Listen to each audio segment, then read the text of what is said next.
everyone, it's Emily from Childcare CRM. Thank you so much for joining us today for our webinar. We are going to cover the 8 habits of highly effective directors, tour guides, and enrollment specialists. So most of the time we're together, we spend covering the sales processes and enrollment processes. Today we're going to focus on the behaviors of good tour guides and enrollment specialists.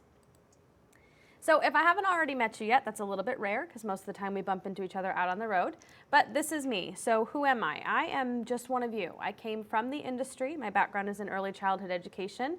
I was able to work with 3 of the national brands and loved every second of it. I was also able to use our system while I was in my center, so I was a Childcare CRM user. Made my way over to this side of the world. I sold the product, marketed the product, supported the product, and today I am here to present this webinar for all of you.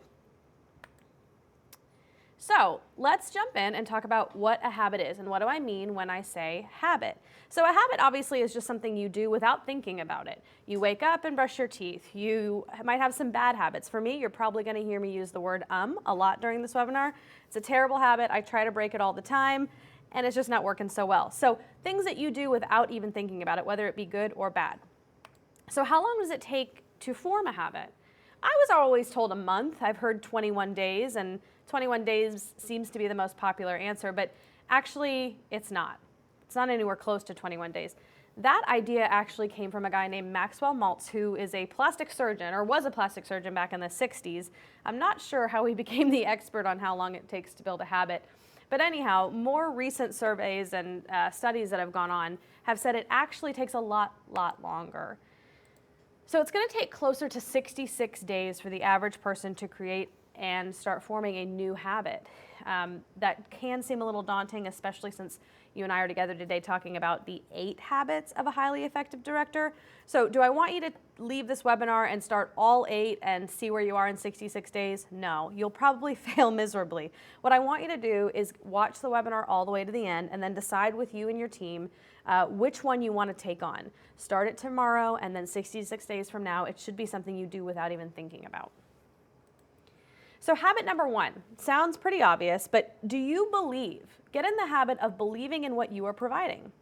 Do you believe that you are the best and most trusted early childhood education center in your community? You should, and if you don't, that's probably where we should start. But I'll tell you, being on this side of the world, the most successful vendors I see at Exhibit Hall, when you guys go to those trade shows and you come visit us at our booths, the most successful of us, we actually use our product. So the guy selling the sunscreen, he's really good at it because he has a bottle in his car all the time.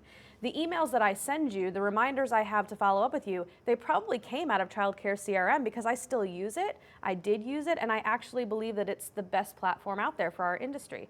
So would you recommend your school or your center to your friends? Would you enroll your own children in it? If you wouldn't, then we probably need to start there. To break it down, let's kind of talk about the curb appeal. Do you believe that your center looks better than anybody else on the block? Do you believe that when somebody drives past, they need to stop and come see what's inside because it's just so appealing to them? If you don't, curb appeal might be the place to start. What about inside the classrooms? Are they the most well-stocked? Are they organized? Does it look like a child could thrive in those classrooms? If not, we probably need to start restocking the classrooms, at least so that we can believe that we have the best environment for all of those kids. And the teachers in there. I mean, it's really easy to put any caregiver who's background checked and fingerprinted in the classrooms at any given time. But can you actually say that between 3:30 and 6:30, you've got the best teacher in that 2-year-old classroom? If you can't, then you have to start there. And then obviously this one's a little bit easier, but the kids, we all believe that our kids are the cutest, the smartest, the best in the neighborhood. But the truth is that most people buy, and most parents are going to enroll in your center not because they actually believe that you're the best. In fact, parents are kind of led to be skeptical of all of our centers, but they're going to buy because you believe that you have the best. And I know this because when I go shopping with my kids at Sam's, there's always this lady, she's selling salsa. It's homemade salsa. She owns the brand. She's really proud of the brand. And she will tell you all day that she's got the best ingredients. It's the best out there. But I've always believed, if you're at Sam's at 8 a.m. on a Saturday, it can't possibly be the best. You wouldn't need to do that. It would just kind of market itself. But sure enough, I finally made my way over there. I took a sample. She talked about all of her farm fresh ingredients and where she sources the tomatoes and the peppers from. She talked about all the recipes she uses it in, more than just chips and salsa. And before I knew it, I was leaving the store with 3 or 4 jars because she sold me because she was so passionate about her salsa. Now, whether it's the best or not is still up for debate. But because she was so passionate about it, I immediately needed to buy it. Second habit, get in the habit of setting goals and having a plan. I will tell you, this was probably, no doubt, I was the worst at this. I always started my day or my weeks and said, we need to get enrollment up or we need to hire better teachers. But I didn't really have a concrete goal or a plan on how to get there. So when I tell you guys to do that, I always think it's best to start with the end in mind. Where do you need to be at the end of the week? Where do you have to be at the end of the quarter or the year in order to keep your doors open or to be more successful than you are today? If you start at the end and you know what the result needs to be, you can always work backwards. And get this, there's a study out of Harvard that says that people who set goals and monitor them and check in on them, they actually perform 30% better than those people that don't, even if they didn't meet the goal. So even if you set a really lofty goal for yourself and you say, by the end of the year, I want my tour conversion to be to 62%. And you check in on it every week, every month, every quarter, you may not hit 62%, but you're going to do better than you would have if you had never set the goal in the first place. So set a goal for yourself, check in on it, have somebody keeping you accountable for it, and you will perform better even if you don't meet the goal. When you set these goals, I want you to keep this format in mind. It's called SMART. Now, you could be the most charismatic, influential director in your city. But if you don't have an organizational system or a way to keep yourself accountable, your efforts are going to suffer. That's just how it is. The best sales reps I know from this side of the world, from all the vendors, the best of us, we have a plan every day. We don't just show up into the office and say, okay, I'll just call a few people back. We know exactly which prospects we're going after. We know which behavior we're going to try to work on today, and it's very strategic. So when you're setting these goals, I want you to follow this format, okay? First of all, is it specific? Not just can I get enrollment up, but start with those things that we talked about in the very beginning. If you want to improve curb appeal, then specifically you want to what? You want to plant more trees out front, you want to repaint the building, specifically I want to hire better teachers. Be as specific as you can, and then make it measurable. You cannot measure a gut feeling. You can't measure that your teachers are better trained. You have to have a way to go back and say, well, they took, we upped the training courses from 24 hours to 36 hours. You have to be able to measure it. It also has to be attainable. Directors on this call, you can't just decide to set a goal to paint the outside of the building without getting approval on that. So it needs to be attainable, something you can actually do and agreed upon with everybody in the system that needs to make that decision. And it needs to be relevant. So if curb appeal really is the goal you're going after, then maybe having your teachers participate on the tour isn't really a relevant goal for this. Also time-based. Don't forget I said I was the worst at this. I would just say we need to get enrollment up. But putting a deadline on things and being able to check in on it and measure that part and say, okay, I have to be 15 enrollments up by the 31st of the month, then you know what your end goal is and what your end target date is. Get in the habit of preparing ahead of time and debriefing after. This is kind of a concept I had never heard of until I'd made it to the sales world, but it's called pre-call planning and post-call debriefing. And I really would have liked to put it on my tour processes. Now, I don't know if you can debrief every single tour as they happen, but I think setting up like a debrief meeting on Friday would be a good idea. But the pre-call or the pre-tour planning, really what I want you to do is to think about, before every tour starts, what is your objective? What do you need to get out of that tour? Because what you need to get out of a walk-in tour is very different than what you need to get out of a scheduled tour that you know is walking in the door in 5 minutes. Who's participating? And I mean down to who is opening the door. What do the teachers in the classroom need to do? The parent on the tour is also a participant. So what do you need that person's role to be? Make sure you've lined all of that out. When you open the door for a tour, this is how it's going to go. When a parent walks in your door for a tour toddler teacher, this is how I want you to react. Those are all participants in the tour. Do I need any more information? If it is a scheduled tour or it's somebody who's already called my school before, do I already know that there's going to be a roadblock that comes up? Is this somebody who's encountered a lot of teacher turnover at their center, or is this somebody who's really upset because their kid's being bitten in the toddler classroom? Those are roadblocks that you should be aware of and know how to get over them. And then before every tour, I want you to think about how you're going to get to the next step, how you're going to get a yes out of these parents, or how you're going to get them to flat out tell you no, which is okay. It hurts, but it's okay. Or the next step, I want you to stop today, waving them goodbye at the front desk and saying, give me a call if you have any questions. You're just chasing your tail when you could absolutely get somebody to say yes, no, or at least give you the next time you can call them, even if it's, we're going to follow up with you Tuesday at 10 a.m. Get the clear next step and stop chasing your tail. So I always joke, but this was totally my owner, and some of you have owners or executive directors or regional directors just like this. They'll just walk in and say, hey, we need to get enrollment up, bye. They don't give you a clear path. They don't give you any hints on how to do that or what's broken right now. So I want you guys to identify who your sales manager is. It may not be the director. Maybe it's the regional manager, maybe it's the owner. But in the traditional sales world, you've got your sales representatives who are out there kind of on the front lines, think like you guys are, answering the phones, giving the tours, doing the sales meetings. Those are air quotes that you can hear in my voice, but those are the people, those are your sales reps. And then they've got their sales manager who comes in and holds them accountable to their goals, checks in, they do those debriefing things, right? So I don't want you to debrief and just say, overall, how were the tours this week? No. I want you to be very specific. I want you to get every inquiry sheet, every tour sheet, and go down specifically and say, here was the Smith tour. Here's what went really well on that tour. Here's what I could have done better. Here's how I would have liked it to end, and did it or did it not. And now let's go to the Jones tour and talk about them. And here's what I did really, really great. And here's what I could have done better. And here's how I wanted it to finish, but it didn't go that way. Being specific and debriefing on every single meeting and every single tour will help you and your team get better, especially if you are doing tours, your assistant director is doing tours, curriculum director is grabbing a couple of tours. You need to be able to debrief as a team and have somebody kind of on the outside giving you feedback and opinions on if it's helping you meet those goals that you set. Get in the habit of using the upfront contract. And I know if you had a nickel for every time I used the term upfront contract, you would probably be as rich as you could be and I would be broke. But it really is one of those things that if I could go back and do another tour today, I would use it every single time. And the upfront contract basically is going to get this thing called mutual mystification out of the way.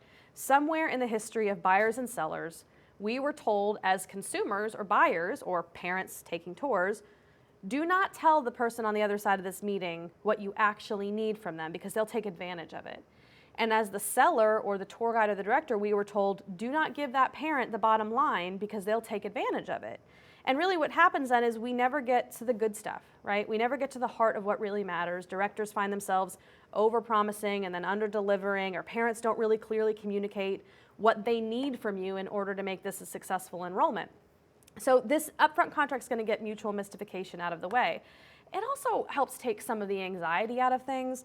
We're always talking about how parents, they're full of guilt and they don't want to be doing this, they don't want to enroll, and we're really always catering to the parents' guilt.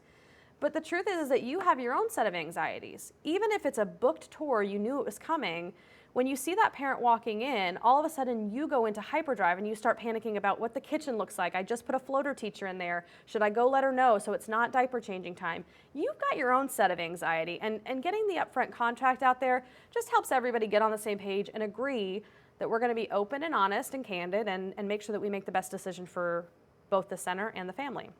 There are 4 components of the upfront contract. The easiest way to remember it, is just the term ANOT. So it's got appreciate, naturally, obviously, typically in it, ANOT. This one is going to take some role playing with you and your assistant director back and forth. It is not comfortable, it is not natural, and you absolutely do not have to use this script. You can make it your own. As long as you have those 4 components, you'll be good to go. So first of all, it sounds very obvious, but we all forget to do it. I want you to just thank them for coming in and telling them that you appreciate that, okay? Thank you so much for coming in to visit Lucky Learners today. I really appreciate that you're taking the time to look around. Duh. I mean, go ahead. You can say you're doing it, but I bet if you listen to yourself back, you're forgetting to thank them for coming in and telling them that you appreciate that they did it. So put that in there. I appreciate you coming to look today. Then get the time out of the way. There's nothing worse than assuming you've got 45 minutes to give the tour of your life, and then 15 minutes in, the dad's like, I gotta go, my lunch break's over. So if at the beginning we can get that out of the way, if it's a walk-in tour, we just say, hey, you know what, typically our tours take about 45 minutes. Is that something you can commit to? If they can't, then you have to make the decision. Can you rush through the tour in 15 minutes, or do you need to reschedule? Or if it's a book tour, you just remind them, hey, on the phone, we discussed that it's going to take about 30 minutes. Does that work for your schedule still? Just get the time out of the way so you're not surprised if they need to cut it short, or if they're expecting to be on that tour for an hour and they're going to have a ton more questions for you. Now here's the contract part, right? You're going to say something like, naturally, you're going to have a ton of questions for me about how we fit into the community and how our program works and our teachers are hired. And then obviously, I want to make sure that I'm the best fit for you and your family, so I'm going to have some questions for you. There's that contract. You'll have questions for me. I'll have questions for you. We need to be open and honest and answer them for each other. That way we can make the best decision for your family. And then if you can do the end of this at the very beginning of the tour before you even walk around, when it comes time to ask them for their registration and the enrollment and the rate sheet comes out, you're not going to surprise them. So you're going to wrap this contract up by saying something like, typically at the end of our visit, we're going to come back up to my office and we're going to decide what the next steps for Sophie are, okay? So you're diffusing that resistance at the very end when it's time to wrap up. No one is surprised when you ask, are you ready to make a decision for Sophie? Because you already told them we were going to do it before we even started. So again, this takes some practice. You're going to want to play it back and forth a few times and get comfortable, change it up, make it yours. But I will tell you, I should not be sharing this because I did demos with a lot of you. But when I used my upfront contract, I closed nearly 100% of the time. If I didn't use it, it was so much harder, and I found myself chasing people to get them to make a decision because I didn't lay the groundwork in the beginning. So try the upfront contract. Get in the habit of actually listening. When I took a job as a salesperson, I just thought, I can talk to anyone. This is a no-brainer. Of course I can sell because I can talk. But the truth is that when you're doing a very good tour, the parent should be talking 70% of the time. I don't care how much you love your splash pad or your parent board. You really need to keep your part of the conversation to about 30%. That's all they're going to retain of it anyway. But if they're convincing themselves, if they're talking the whole time, all they're doing is reminding themselves why they walked in your door, what they can't stand about their current situation, and what they need to change. So get them to talk. And you do that by just asking a ton of open-ended questions and not answering them right away. Okay, that seems tricky, but really what I want you to do is ask who and what, why, when. That's great. But don't, if you say, what's bringing you in today? And they say, well, we're dealing with a lot of teacher turnover at my center. I don't want you to just roll into how tenured your teachers are and why that's not a problem for you. I want you to say, how long has that been going on? Have you ever experienced anything else like that? Has it been a problem in the past? Just get them to keep talking about that problem, because you're going to uncover not only is teacher turnover a problem, but you know what? 3 months ago, their kid fell on the playground and they didn't get an incident report. So communication's an issue too. And then before that, they've dealt with 3 other directors that didn't communicate effectively either. So by going further into this problem, you're not only just going to find one issue, you're going to find a few that you can talk on and just get them to remind themselves, that's right, I've got to make a change, I have to do something different. Don't ever interrupt. That sounds obvious, but you're not interrupting in the way you think. What you're doing is you're band-aiding it. They will tell you a problem and you will immediately be so eager to jump on why that's not an issue at your center that it can almost come up an interruption. Don't be afraid to have that uncomfortable pause, right? Sometimes my favorite one is just the question, oh.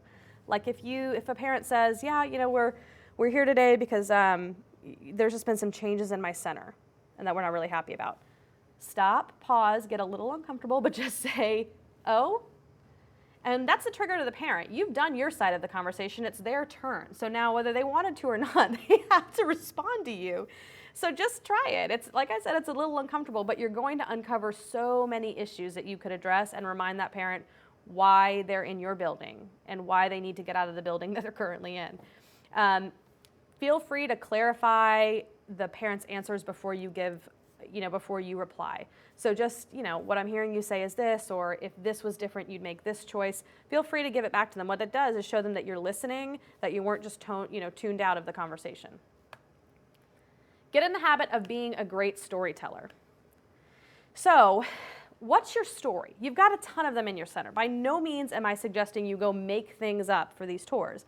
But oftentimes, it's not what you tell the parent on the tour, it's how you tell them. Think about when you've ever been in an experience, I know we're not car salesmen, but when you've purchased a vehicle or you've made a big decision, it's usually the stories or the way the person on the other end, the salesperson, is telling you things. 7% is about what you say, 93% is about how you make somebody feel. When I'm out on the road and I do these sessions, there are still stories I tell that give me chills because they mean something to me, and the crowd can feel that, the audience can feel that. So what are the stories in your building that you can tell to help convey the message to that prospective parent?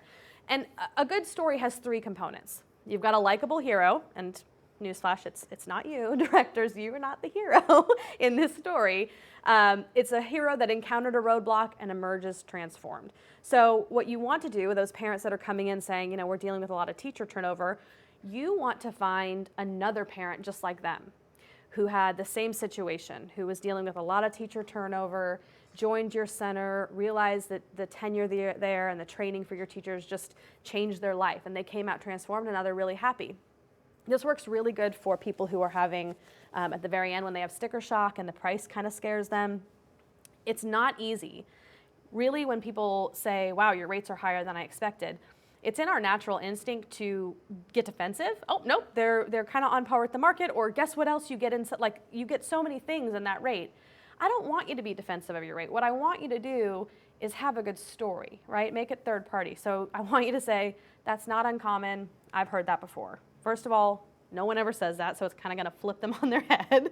You're letting them off the hook, too, because for somebody to tell you that you're too expensive for them is kind of uncomfortable. Everybody wants to pretend they have more money than they actually do, so it wasn't easy for them to tell you were expensive. So you're going to say, that is not uncommon. I've heard that before. Actually, we have a baby in our infant room right now. She was really concerned because we were at the very, very top of her budget. In fact, she tried another center. It didn't work out very well, so she tried us out, and she kind of had to skimp a little or cut around the edges, but she really decided that the value was there in order to make sure that her baby was safe and sound and really well loved and taken care of. So you're going to find a likable hero who's the other family who had the same issue as them and came out transformed because they made the decision you want the parent to make, right? You don't have to make these stories up. You have a ton of them, and you have them for everything. You have them for the children that have been bitten, the kids that are dealing with teacher turnover, the new parents that are in town and they can't decide what the best fit is because they've never heard of these brands, right? Find your stories, harness them, and become a really, really great storyteller. Get in the habit of following up and keeping your promises. You would think that everybody's doing it, but they're not. Most directors never follow up after an inquiry call or that tour, okay? And I'm not just talking about those of you who aren't using childcare CRM. Some of our own users don't follow up very well after an inquiry call. We will look at your reporting and we'll realize that you have got a ton of walk-in tours. Not a lot of phone calls are being entered, which means nobody's bothering to follow up if somebody just called and didn't book their tour. So that parent's reaching out to you because they want information and they want attention. So make sure that you're following up after every step of the way. Do you have really clear, defined processes? It's great if you've got your business rules and you've got your CRM system saying, well, after day 1, we're going to schedule a call to call them back. But who's looking into that? Who's making sure that those tasks are being done, are being followed up? Most directors don't even know if parents are answering emails because they're sending them out of their Gmail or their Outlook. If you're a CRM user on this call, you have the luxury of knowing whether parents are opening up and being responsive to your emails. So go ahead and use it. Figure out what time of day they're opening it. Which of your email templates are the most popular? Is it the subject line that caught them, or is it the content? Go ahead and check back into those things. Don't just throw an email off and never go back and look at it. Keeping promises. Directors are so guilty, myself included. I was probably the worst. I'll put my hand up and admit it. Over-promising and under-delivering. And what I mean by that is it was so much easier for me when a parent came in and said they were dealing with a lot of turnover at their current center for me to say, that's not an issue here. You know what? Let me point to these 2 or 3 teachers that have been here 10 or 12 years. Turnover's not my problem. But really what I should have done is just been open and honest with them, right? I should have pointed to those 2 or 3 teachers that have been there a long time, but I should have set the right expectations that you are going to see some fluctuation. Here's how our industry works. You're probably going to see some rotating teachers in the afternoon. Our college girls change their schedules a lot. If I had been upfront and honest in the very beginning of what they could have expected, it would have led to better conversations and less withdrawals in that first 90 days because I would have been giving them the full picture, okay? Perception is reality for the client. So if their perception is that you didn't tell them the truth in the very beginning, if you tell them you don't have any teacher turnover and in the first week one of your college students changes their schedule and she can't close anymore, they're going to believe that you lie about everything, that you're going to lie about big things down the road with them. Make sure you're checking in. The first day, of course, especially if it's a first-time mom, give them a call, check in, make sure everything's okay. This week 1, day 30, day 60, day 90. And I do really encourage you guys to let some of these check-ins escalate. Unfortunately, the more millennials we get enrolling in our schools, I'm one of them. And I'll tell you what millennials are not good at. We are not good at conflict. So the truth is that I could see my director of my son's after-school program every single day. And every single day he asks me, how are things going? Are you still happy? Is everything good? I'm never going to tell him when there's a problem because it's not comfortable for me. But what I will do is withdraw after things have been building in me, and he'll never see it coming. And it's not his fault. It's just that's how millennials are built. But I'll tell you what, every 60 days or so, I get an email from the regional director. I can totally tell it's a canned response. That's fine. It's just checking in, seeing how things were going, letting me know about the upcoming newsletter or events, whatever. But I am more likely to respond to that guy's email because he can address things. I can tell him kind of, hey, Kevin, thanks so much for checking in. I just want to make you aware of some things that are going on at the school. Then he can talk to his director, diffuse the situation, and the director never knew it came from me. So that's how a lot of your parents are. So I would encourage that in one of those check-ins, you have escalated it to somebody that they can respond to and make their issues aware. Statistics say that if somebody withdraws from your center, it's going to happen within the first 90 days, typically because we overpromised and underdelivered. So get in the habit of following up in that first 90 days for sure. Get in the habit of asking for feedback and referrals. A lot of us, we wait to ask for feedback until they're already parents, right? They become parents and then we do the quarterly parent surveys or the annual parent surveys.